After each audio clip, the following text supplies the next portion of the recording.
I wanted to talk to you guys a little bit today about the counter canter. And counter canter is a really good test of the straightness and the suppleness and the collection in your horse's canter. It first shows up at first level, and then it continues through second level, and it also comes in at the Prix St. So it's really an important tool to master, and it will help to get your horse more balanced and straight and supple in the canter. So be sure to like this video and also sign up for my email list. The link is below if you like my videos. So first off, I'm going to show you a little bit some of the prerequisites. Before I start working on counter canter, I want to make sure that my horse is really balanced in the canter. So two exercises that I make sure I can do before I go to counter canter. So one is the walk-canter transition. So to ride a walk-canter transition, like I did there, where you go right from walk to canter, that requires that your horse lowers and engages their hind end.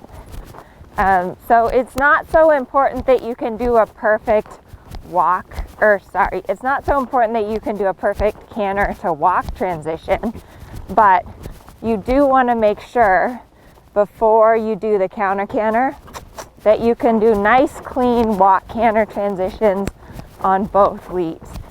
What I mean by clean is that the horse goes right from walk to canter, that they stay round and over the back.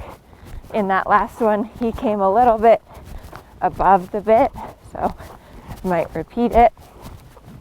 But these walk to canter transitions are really important to start teaching your horse to engage and collect the canter.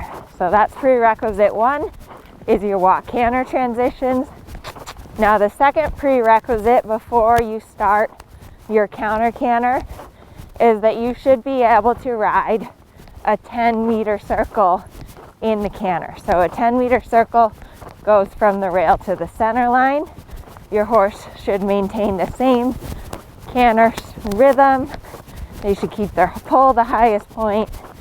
And the reason that you want to be able to ride a 10-meter circle before the counter canter is that it shows a certain level of engagement and suppleness and collection that you need in order to be able to ride the counter canter. Good boy. And then of course be sure that you can do the 10-meter circle in both directions. Everything in dressage is about developing a symmetrical and straight horse. So whatever you do to the right, you also must do to the left.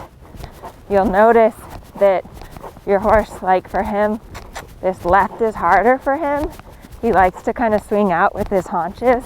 So I have to really support with my outside leg a little bit behind the girth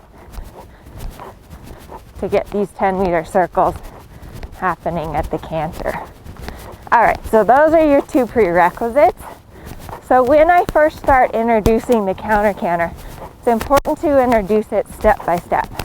First thing I do is I go out from the rail, and then I just go to the quarter line or the center line and ride straight. So that little turn where I went from going in on the diagonal to straight was a little bit of counter canter. So let me show you that again, that you want to just be able to go from the rail into the quarter line and then ride straight. A lot of horses, when you do this, they try to go faster, they try to get long, they try to speed up, and it's really important that you don't let that happen. You want to keep your horse with you. So once you can do that, then I would practice going to the quarter line and then going back out to the rail at end. So that's what we call a shallow loop serpentine at first level. So at first level test 3, you have HXK shallow loop serpentine. So you go from the rail, you go out to X, and then you go back to K. So that is a shallow loop serpentine in the counter canter. And then once you can do that, I usually start on the easier lead, whichever lead that is for you and your horse. So once you can do the easy lead, then make sure, like we talked about, everything in dressage, you want to do it both ways. So again, I just start from the rail. I'm going to turn out to the quarter line and then go straight on the quarter line. Come on. And I'm having to ride, you know, like he's getting a little long and slow and he's looking at something, and it's important that you keep activating and making half halts and re-engaging your horse. You can't just go to sleep. Good boy. The other thing you can do, so a lot of horses, when you go into this exercise, they break. So let me try and demonstrate that. The best thing is if you can catch it before they break. But if, like, say right about here, he breaks to the trot, I would go on to a circle, pick up that canter as quick as possible, go back to X where he broke, and then finish my counter canter loop. So it's always best if you can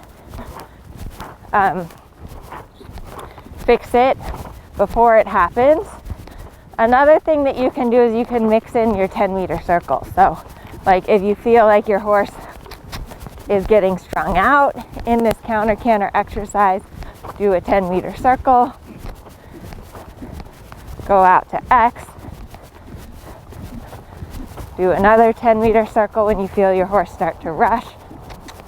Come on, that's it, good boy. And then finish your counter canter.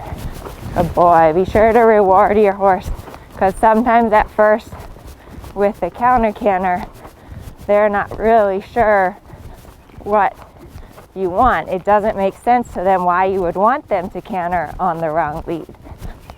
Boy. Good boy. So that's just some ideas for how to introduce the counter canter. Once you can do that shallow loop serpentine, then it gets more difficult. In second level test 3, you have to do a full 3-loop serpentine and hold the counter lead through that full 3-loop serpentine. So that's something to work up to, but I hope this video helps you to start to introduce the counter canter and develop a little more balance and collection and suppleness in your horse's canter.